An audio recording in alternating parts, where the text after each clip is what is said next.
आप सबको प्रणाम करता हूँ। जो लोग जोड़े से बैठे हैं उनको जोड़े से प्रणाम करता हूँ।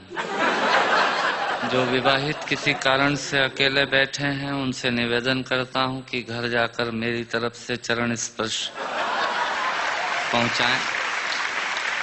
जो कुंवारे बैठे हैं उनको इलू इलू करता हूँ। उन लोगों को विशेष प्रणाम करता हूँ जो सहारा श्री अमर सिंह जी, मुलायम सिंह जी के प्रोटोकॉल में यहाँ जबरदस्ती फंसे हुए हैं,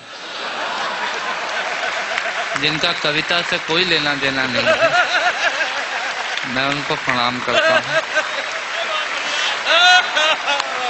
उन लोगों को स्पेशल प्रणाम करता हूँ जो भोजन के चक्कर में ये भजन का आनंद ले रहे हैं।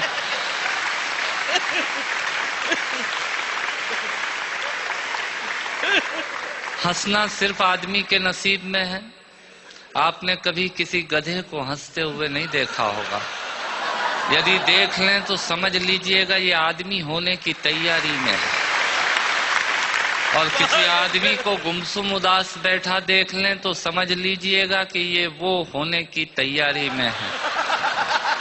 आनंद से बैठिएगा। मैं आपको ज्ञान की एक भी पंक्ति नहीं सुनाऊंगा। भगवान महाकाल की कसम खाकर कहता हूं, इस देश में अमिताभ जी आजकल ज्ञान की स्थिति बड़ी खराब चल रही है।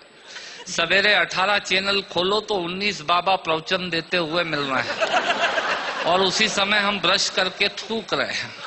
भारतीयों का कुछ हिसाब किताब समझ में नहीं आता। भारतीय आदमी अपने तरीके से जिंदगी जीता है। सहारा श्री बैठे हैं, मैं आपको बताना चाहता हूं भारतीय आदमी होता क्या है। बेसिकली भारतीय आदमी वो होता है जो टूथब्रश के आगे वाले हिस्से के खराब हो जाने के बाद चाकू को गर्म करके उस पोर्शन को काटता है और बचे हुए हिस्से से पजामे में नाड़ा डालने का यंत्र बनाता है। ये होता है भारतीय आदमी। इधर से तालियां कम बज रही हैं, इधर का मामला ठीक है। मुझे याद है भारतीय आदमी हीथ्रो एयरपोर्ट पे, लंदन में हीथ्रो पे एयरपोर्ट पे मशीनें लगी हुई हैं पॉलिश करने की जूतों पे।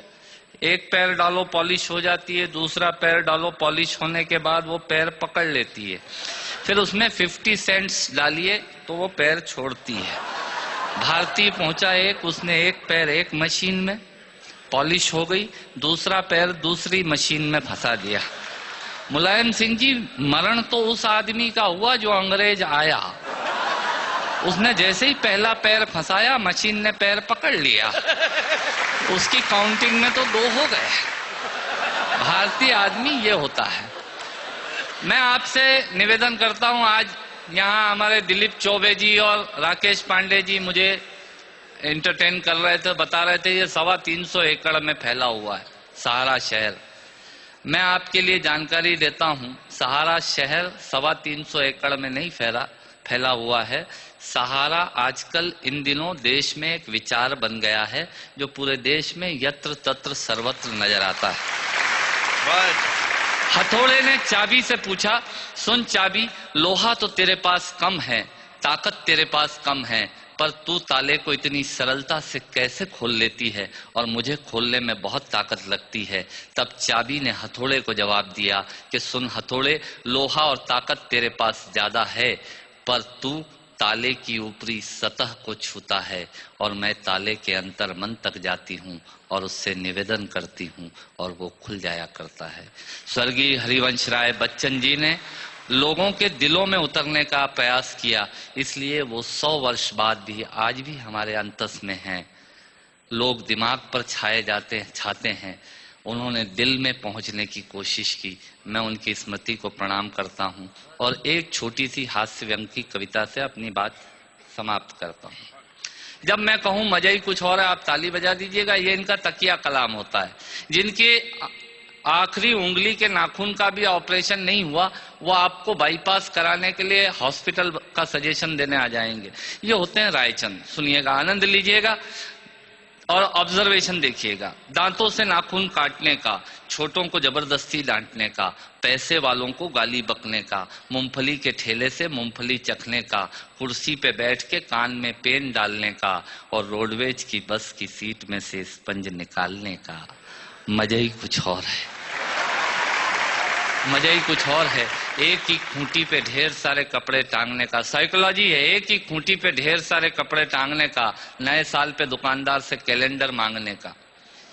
ये एक शौक होता है। क्यों सेठ जी इस बार कैलेंडर वैलेंडर नहीं आए क्या? मैंने कहा तेरे घर में जगह तो है नहीं टांगने की, क्या भाभी की चोटी पे टांगेगा कैलेंडर? पर आदमी मांगता जरूर है फोकट की डायरी और कैलेंडर मांगने का। एक ही खूंटी पे ढेर सारे कपड़े टांगने का, नए साल पे दुकानदार से कैलेंडर मांगने का, चलती रेल में चढ़ने का, दूसरों की चिट्ठियां पढ़ने का, मांगे हुए स्कूटर को तेज भगाने का, और खुद को नींद नहीं आने पे पत्नी को जबरदस्ती जगाने का। मजा ही कुछ और है, मजा ही कुछ और है। चोरी से फल फूल तोड़ने का, खराब ट्यूबलाइट और मटकों को फोड़ने का, पड़ोसन को घूर घूर के देखने का। भैया ऐसे खुश हो रहे हैं जैसे उनका चरित्र चित्रण हो रहा है। चोरी से फल फूल तोड़ने का, खराब ट्यूबलाइट और मटकों को फोड़ने का, पड़ोसन को घूर घूर के देखने का, अपना कचरा दूसरे के सामने फेंकने का, बाथरूम में बेसुरा गाने का और थूक से टिकट चिपकाने का। मजा ही कुछ और है, मजा ही कुछ और है। ऑफिस में लेट आने का, फाइल को जबरदस्ती दबाने का, चाट वाले से फोकट की चटनी डलवाने का। भैया थोड़ी चटनी देना। ऑफिस में लेट आने का, फाइल को जबरदस्ती दबाने का, चाट वाले से फोकट की चटनी डलवाने का, बारात में प्रेस किए हुए कपड़ों पे फिर से प्रेस करवाने का, ससुराल में साले से पान मंगाने का और साली की पीठ पे धोल जमाने का। मजा ही कुछ और है, मजा ही कुछ और है। ब्याज के माल से मलाई खाने का, थर्ड क्लास ससुराल को फर्स्ट क्लास बताने का। ससुराल किसी की बुरी नहीं होती और साला तो विवेकानंद जी से कम बुद्धिमान किसी का होता ही नहीं है।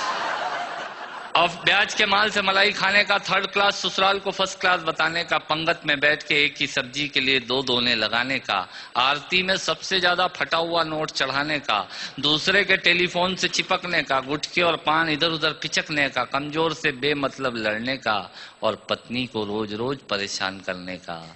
मजा ही कुछ और है। मित्रों, श्रोताओं को भी कविता सुनाने का मजा ही कुछ और होता है, पर मन मेरा उस वक्त रोता है जब मजे के लिए शब्द अपने अर्थ खो जाते हैं। और कुछ श्रोता तो बैठे बैठे ही सो जाते हैं, और कुछ श्रोता तो बैठे बैठे ही सो जाते हैं। यदि आप जीवित और जागृत हैं तो प्रमाण बताइए। कविता खत्म करता हूँ, तालियां बजाइए।